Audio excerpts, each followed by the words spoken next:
amazina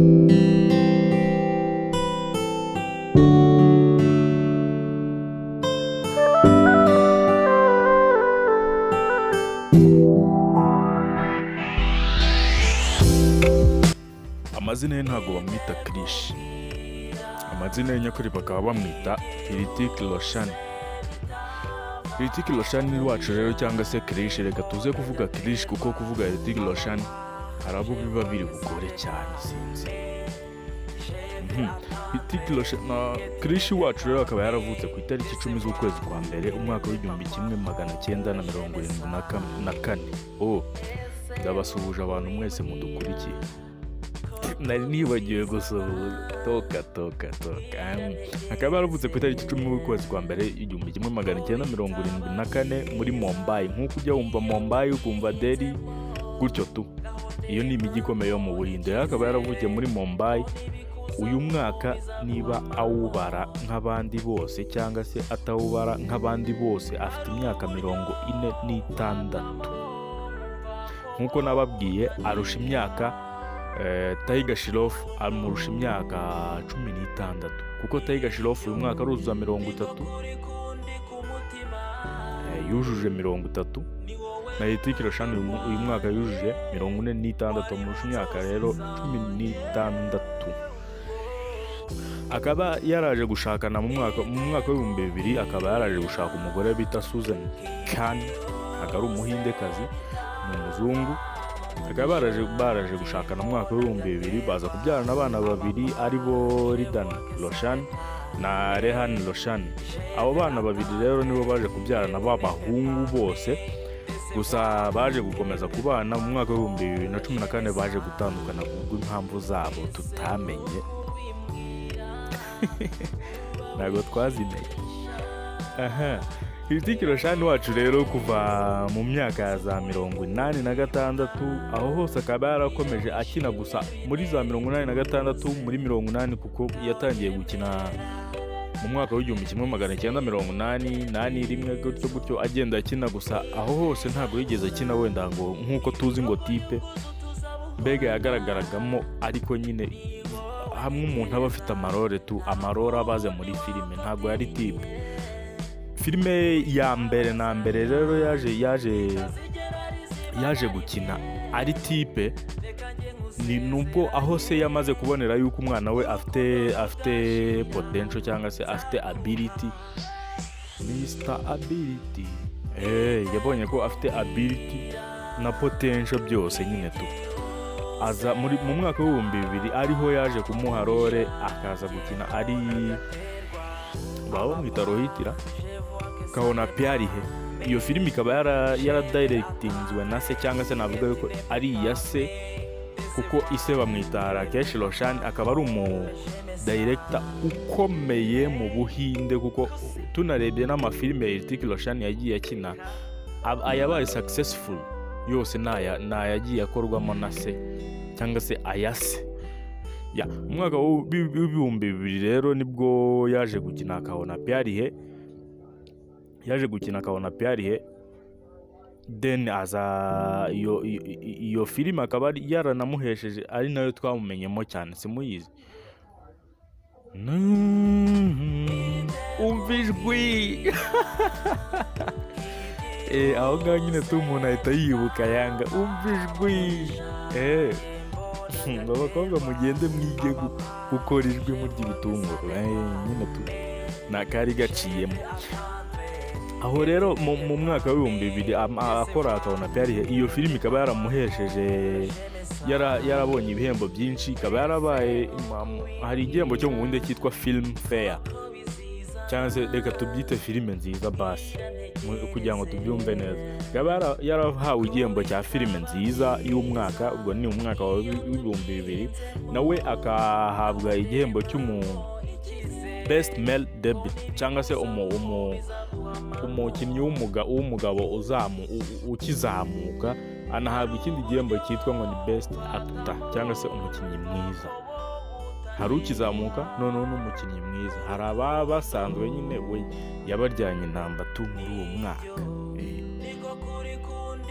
Mu mwaka w'2000 rero nibwo yaje gukora ya filime bita harya benshi tuyita nka muhabati kubera n'indi abenshi muzi indirimbo yayo yendi muje lagine lage simuyizi iyo rero yaje kuyikora mu mwaka w'ibihumbi 2000. Iyo filime akaba ari nkaho yabaye ntabwo yabaye successful. Ikintu kitabaye successful cyangwa se kitaciyemo nk'uko ubishaka kiba cyabaye igihombo. Iyo filime rero ikaba ikaba yarabaye igihombo. Yabaye igihombo mu mwaka w'ibihumbi 2002. Noneho ise aravuga ati mwana wanjye ndabona urimo urapfa ubusa. Ise namubabwiye ni wa musaza wijeya bamwita Roshan kuko ni umudirector w'amafilime mu Buhinde ukomeye cyane, ari mu bakomeye nako ni ukomeye. Aza kubona yuko umwana we nyine arimo arakora ari gukora filime z'ibihombo iyo batari kumwe. Ubundi hari ukuntu nyine utari kumwe n'umuntu ukavuga ati uri kubwanuka. Mwaka wa 2003 rero nibwo se yamubwiye ati vayo nkwereka akantu dukora. Aribwo bahise bakora Kormirigeya ni ya filime yakinnye yitwa Rohitmera. Abenshi muyizi nka ngo niyo Krish rimwe. Gusa buriya za Krish zose zitwa za Kormirigeya kuko gusa nyine wenda yaje guhindurirwa izina nk'uko wumva ngo filime yitwaga Undisputed ikaza kwitwa Boyga gutya ibintu nk'ibyo nyine cyangwa se ngo yitwaga ngo ni igikomangoma cy'ikinyabigu cyangwa se The Prince of Regent ikaza kwitwa Jumong. Ibintu nk'ibyo nyine n'ibyo byose. Then mu mwaka wa 2003 rero nibwo baje gukora Koimirigeya akaba ariyo Krish rimwe yakinwe na se aba yitwa Rohitmera. Hamwe nyine haza Jadu ngira ngo aba nyine murayizi. Iyo filime rero ikaba yarabaye successful cyane. Ikaba yarabaye successful aho mu mwaka wa 2006 baje kongera gutekereza ku yindi filime ariyo baje kongera gukora igice cyayo cya kabiri aho Rohitmera none aba yashaje none akabyara umwana. Murabiza bari umuscientifique gutyo ariyo Krish nyine twebwe twahereho tuzi. Ubundi Koimirigeya twayimenye kubera yuko twumvisha ngo hari rimwe ya Krish ngiriya ni Krish kabiri. So nibwo rero yaje gukora mu mwaka wa 2006 nibwo yaje gukora Krish kabiri. Twakwita yuko ari kabiri ariko niyo yaje yitwa Krish then yitwa kabiri ya Koimirigeya. Then muri uwo mwaka wa 2006 nabwo nanone yaje guhabwa indi role yo gukina muri Doom kabiri ngira ngo abayizi ni ya indi bari umujura bamwita Ariane cyangwa se Mr. A simuyizi aba ari umujura. Aho rero yaje guhabwa naho awards. Urumva kariyeri nyine yagiye izamuka neza cyane. Then Krish kabiri rero ikaba yaraje navuga ni kabiri Krish kabiri ikaba yaraje kuba successful. Then mu mwaka wa 2013 nyuma y'imyaka 7 yonyine akaba ariho bongeye gutekereza gusohora Krish gatatu. Akaba barayisohoye Krish gatatu nayo ikaba successful aho noneho aba yarabyaye simuyizi. Izo zose akaba ariho bakoze Krish gatatu mu mwaka wa 2013.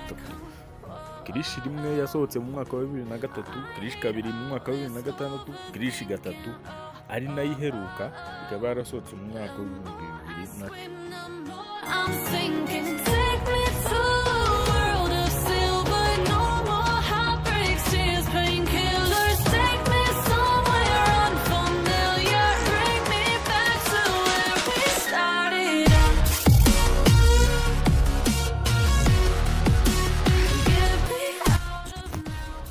Ikintu nababwiye kuri Roshan mutari muzi nuko ari umwe mu bastari batanu bo mu Buhinde cyangwa se muri Bollywood. Bollywood niyo mu Buhinde kuko Hollywood ni muri Amerika, Bollywood ni mu Buhinde, Hollywood ni mu Rwanda, Nollywood ni muri Nigeria. gahandi nyine tu ntabwo hazwi, arakishakisha. Urumva ibyo bihugu bingahe nibyo bifite za wudu zabo. Akaba ari umwe mu basitari batanu bo mu Buhinde cyangwa se muri Bollywood bubakiwe bavuga stati simbizi, bubakiwe ikibumbano nyine tu, sinzi uko mubivuga, gusa nyine ngira ngo ni statue. Bubakiwe ikibumbano kikaba gisangwa aho bita Madame Tuzo, muri mize yaho bita muri Madame Tuzo, mugende mubishake tu murakibona. Akaba ari umwe mu basitari batanu rero bafite icyo kibumbano. Ikindi utaruzi kuri Roshan rero, akaba burya ngo afite akabyiniriro cyangwa se nickname, nkuko wumva ngo Manara cyangwa se ukumva ngo ibintu nk'ibyo nyine tu, utubyiniriro gutyo tu. Akaba afite akabyiniriro kiwe bakaba bamwita Ndugu cyangwa se Dugu, reka tumwite Ndugu. Ako kazina akaba yaragahawe na nyirakuru cyangwa se mama ubyara se, kubera yuko ise nawe yari yaramuhaye, yari afite akabyiniriro kitwa ngo ni Gudu. Then amaze kubyara umwana aravuga ati se wa mugabo we nzakomeza nkwite Gudu, umwana reka basi ngo byore, kuko byora se murabizi guhita ukata, noneho aho wari ukagarukiraho ngo ugakata ukajya ahandi nyine tu. Reka ngo byore izina noneho ndiho umwana cyangwa se muhirye, noneho ise yitwaga Gudu, then umwana ahita amwita Dugu. Noneho ikindi utaruzi, ku myaka ye 19 akaba yarigeze kugira ikibazo mu mugongo cyangwa se icyo twita spinal cord. Ngira ngo murabizi nyine tu, abantu mu urutirigongo ni spinal cord, hafo spinal cord, spinal fluid, menya spinal fluid ari musokoro mu rutirigongo. Gusa spinal cord ni ibintu bijyanye no mu mugongo, mu byumve gutyo nyine tu. Yigeze kugira ikibazo ajyanwa kwa muganga, mukorera ibizami, ayo mazi muganga mukorera ibizami bisohoka bivuga ngo guhera ubu ngubu ntabwo uzongera kuba wagira amahirwe yo kubyina. Gusa nyine nyuma yaje kubigerageza birakunda arabyina, biza gucamo kabisa. Yewe Roshan n'ubu ngubu icyo nabibutsa, akaba ari umumodo, akaba umubyinnyi, akaba umwakiteri.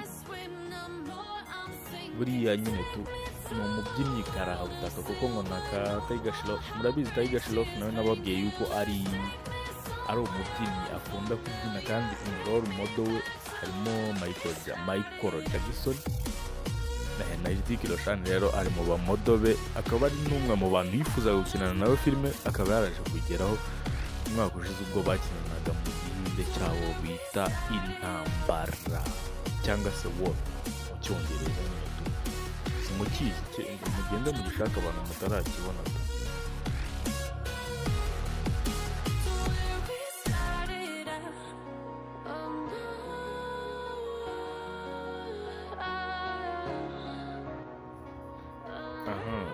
Ikindi twababwire rero, Roshan wacu muri uwo mwaka w'1980 hari filime yigeze gukinamo. Icyo gihe na sekuru cyangwa se isubyara se, papa wa se yari umudirector w'amafilime. Rero hari filime yigeze kumukinishamo ari akana, yari afite icyo gihe yari afite imyaka 6, kuko yavutse mu mwaka w'1974. Rero mu mwaka w'1980 yaje gukina muri filime bita Asha. Iyo filime rero ise cyangwa se sekuru yaje kumuha igihembo nk'abandi bakinnyi bose, yaje kumuhemba amafaranga, ntago ari amafaranga, amarupe nayo mu Buhinde. Yaje kumuhemba amarupe 100. Amarupe 100 ni amafaranga 1240 by'amanyarwanda. Utayumva nk'aho ari make, ubwo nyine uhita uyashyira mu mwaka w'1980. Wumva icyo gihe ufite amafaranga 1240 cyangwa se tuvuge n'icya biliyoni tu. Ikintu gitangaje rero si uburyo wenda yaba yarahembwe make, ahubwo igitangaje ndetse atanibagirwa ngo ubundi Roshan usibye no kuvuga wenda ngo uramukinisha muri filime ngo aba ari tipe, kumukinisha muri filime byonyine ngo agaragaremo bimuha amamiliyoni, ngo ariko ibyo ngibyo kuba bimuhesha amamiliyoni ntibikuraho yuko yakibagirwa umushahara we wa mbere uburyo yawukoresheje. Ntabwo yari menshi nk'ayafata kuri ubu, ariko ntiyibagirwa n'icyo yawukoresheje, kuko mu myaka y'itandatu yahawe amafaranga, cyangwa se yahawe amafaranga 200,000, ahabwa amarupe nyine 100, amarupe 100 y'iwabo. Icyo gihe ikintu yakoze yaragiye aguramo ibimodoka 10 karahabutaka. Ubwo nyine niyo imodoka y'umwana w'imyaka 6 tubyumva, yaguzemo ibimodoka 10 by'intuza bya karahabutaka. Ngo icyo gihe nyine niwe wari ukaze mu rungano. Ibimodoka 10 rero nibyo yaje kuguramo, kugeza na n'ubu ntabwo yakibagirwa umushahara we wa mbere icyo yawumaje, amafaranga 240, akaba ariyo yahembwe as his first pay. Ikindi kandi nababwira, Roshan cyangwa se Krish na wacu twamenye Krish, ngo nubwo yikunda agakunda n'ubuzima bwe ndetse agakunda no kuba umusitari, ngo buriya kuva ku itabi byaramugoye byahatari. Reka mvuge byahatari izo mvugo zayo, bikaba byaramugoye cyane kuva ku itabi, aho buriya za kahona pyari he ziriya zose mwabonye, ziriya yazikinnye amutabi, buriya yaratumye agasene kararangiraga agahita afata kararangiraga agahita yigira ku itabi nyine, bakajya gutunya roga gataki yabaga ari nyinshi. Ubundi iyo ubuze itabi urasaza, ariko nyine tuyaje kubigeraho aho muri Doom 2, buriya ngo Doom 2 niyo twavuga yarekereyeho kunywa itabi, kuko Doom 2 akaba ari yarayikoze yose, filime yose ikarangira adakojeje isigara ku munwa, filime yose irinda irangira. Numva yabaye intwari, kugeza na n'ubu ntago anywa itabi, yarariretse. So ikintu twasorezaho kuri Roshan wacu mutari muzi, numva mukwiye kumenya, umusaza wacu cyangwa se umusore wacu buriya ngo afite intoki 11. Ubundi abantu bagira intoki 10, bakagira n'uduhera n'udukira uturegeya, ariko we ntagagira uturegeya wenda ngo byatuma ngo ziba ngo 11. We afite ikimane, urutoki rwe rw'igikumwe rukaba ari ikimane, harimo intoki 2. ngira ngo ntabwo wenda mukunda kuyibona, ariko nta nubwo ajya bihisha. Wenda aba director cyangwa se aba cameraman bo mu mafilime nibo badakunda kubyerekana, gusa akaba afite intoki 11 zigenda zibereka. Icyo kintu akaba ari cyo anikundira, kuko ngo buriya gafite speciality, afite umwihariko adahuje n'abandi. So icyo ngicyo akaba ari cyo twasorezaho kuri Roshan wacu. Rero ikintu nababwira, mukande subscribe, ntabwo ari itegeko, bikora ubishaka. Bikora ubishaka, ukanda subscribe, ukora comment ubishaka, ntabwo bikora ubishaka. Kandi ikintu nababwira cya nyuma na nyuma, Imana ubaha umugisha. Inama y'umunsi iravuga ngo ntago buriya umuntu, ntago wenda umuntu aba afite abanzi, ariko nyine ntukibwire yuko ufite abanzi mu gihe abo ngabo wita abanzi aribo bakubwira ukuri nyine ushobora kwibwira yuko ufite abanzi, ariko nyine ushobora abo banzi bo wita abanzi wowe nyine nibo bantu baba bakubwira ukuri udashaka kumva. Imana ibaha umugisha. Yari jyewe, dusubirane ubutaha. Amen.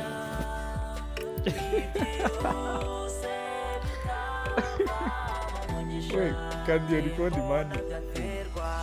À ma part, je vois que ça dépend, mais j'ai आता